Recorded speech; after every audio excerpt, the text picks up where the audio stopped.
Hello! Je suis heureuse de te retrouver pour ce nouveau podcast. Alors la nouvelle année approche et il y a beaucoup de gens qui vont se lancer dans les fameuses résolutions. Tu en as déjà entendu parler, j'en suis sûre. Peut-être même que tu as autour de toi des gens qui chaque année se lancent des résolutions. Et peut-être que toi-même, chaque année, tu fais des résolutions. Dans ce podcast, nous allons donc parler des résolutions et voir s'il n'y a pas une autre façon pour obtenir vraiment ce qu'on souhaite et qui va tenir dans la durée. Je suis Christine, je suis coach en développement personnel et professionnel. J'accompagne les personnes hautement sensibles à dévoiler leur potentiel et à créer leur vie de rêve. J'ai toujours été surprise par ces résolutions que les personnes se lancent à la nouvelle année. Je crois que j'ai jamais fait de résolution à la nouvelle année. Le principe me plaît pas vraiment, ça a pas de sens à mon goût. C'est comme une obligation imposée par soi-même, assez stricte. Alors bref, ça me tente pas vraiment. En plus, qui tient vraiment ces résolutions? Et surtout, qui tient dans le temps?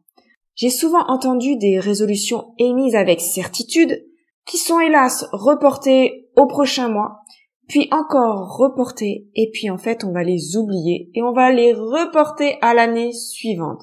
Alors je ne juge pas, c'est une constatation. Et je suis sûre qu'il est possible d'obtenir ce qu'on souhaite de façon beaucoup plus douce et beaucoup plus durable.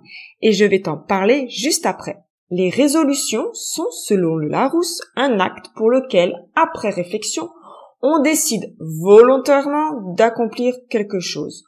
On se donne un objectif clair, plutôt déterminé, et on veut changer de comportement pour adopter un nouveau comportement. Par exemple, j'arrête de fumer dès le 1er janvier, ou je vais à la salle de sport 2 fois par semaine maintenant. Décision stricte et vraiment non malléable. On est persuadé de la réussite, on se motive à fond lors de cette prise de résolution. Et là, c'est le piège. Le piège est lancé.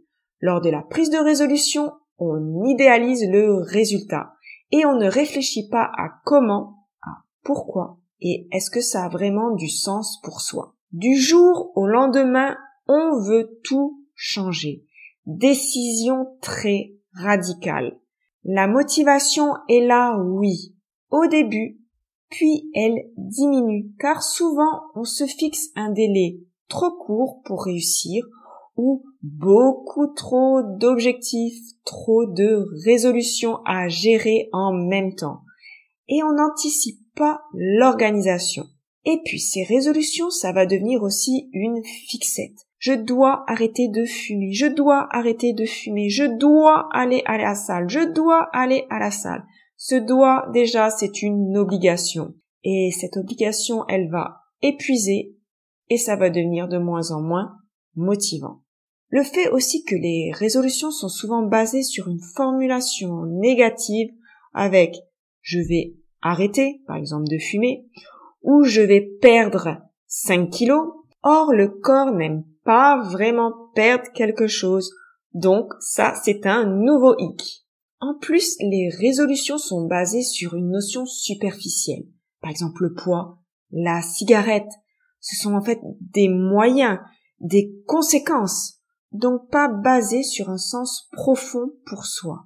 Sais-tu qu'au bout de 3 ou 4 semaines, 80% des personnes abandonnent leurs résolutions? Et qu'au bout de 6 mois, 97% des personnes ont totalement abandonné.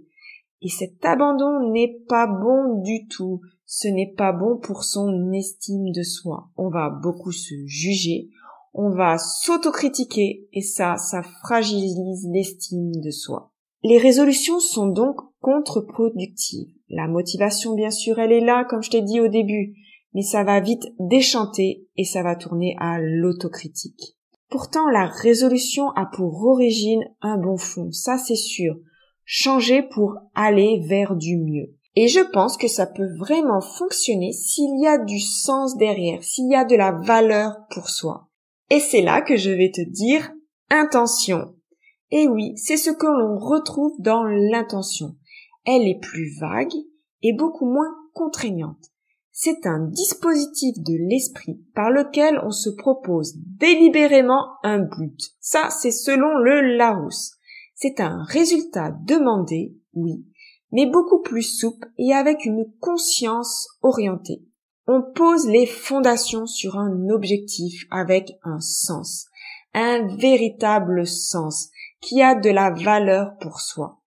Pourquoi je veux faire ça et vers quoi je veux aller? C'est beaucoup plus authentique. Tu vas me dire que je me répète, que j'ai dit la même chose pour la résolution. Eh bien non. Déjà parce qu'il n'y a pas de contrainte de temps, ni de résultats chiffrés par une balance par exemple. On va planter une petite graine qui va germer et mûrir pour devenir réalité et modeler notre vie quotidienne. Déjà un exemple pour te faire comprendre la différence entre résolution et intention. La résolution serait « je veux perdre du poids en janvier ». L'intention « je veux être en meilleure santé cette année et avoir un style de vie beaucoup plus sain ». La petite graine « je veux être en meilleure santé ». Pour y parvenir, on va bien sûr mettre en place différentes actions, dont la perte de poids.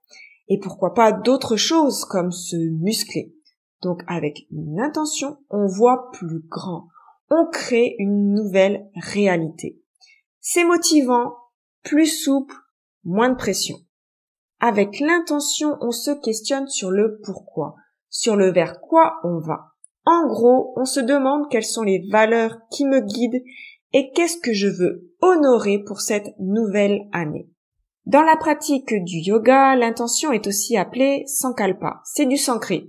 Alors, je ne sais pas si je le prononce bien. San veut dire vérité absolue et kalpa, vœu ou souhait. C'est donc un vœu qu'on se fait à soi-même. Comment on fait pour émettre une intention? Déjà, l'intention, on l'exprime de façon positivement. On se met au calme, on respire profondément sur plusieurs respirations et on commence à réfléchir à ce qu'on veut vraiment. Par exemple, si c'est la perte du poids, ok. Mais pourquoi? Eh bien, c'est pour avoir une meilleure santé. Donc, on se base sur la santé et non sur le poids. Je veux avoir un mode de vie plus sain et être en meilleure santé. Et non, je veux perdre 5 kilos. Et on visualise. Oui, la visualisation, ça fonctionne. Imagine là maintenant que tu vas croquer dans un quartier de citron. Est-ce que tu ressens là maintenant ce goût amer dans ta bouche? As-tu fait la grimace? Donc tu vois, ça fonctionne. Donc tu visualises l'objectif.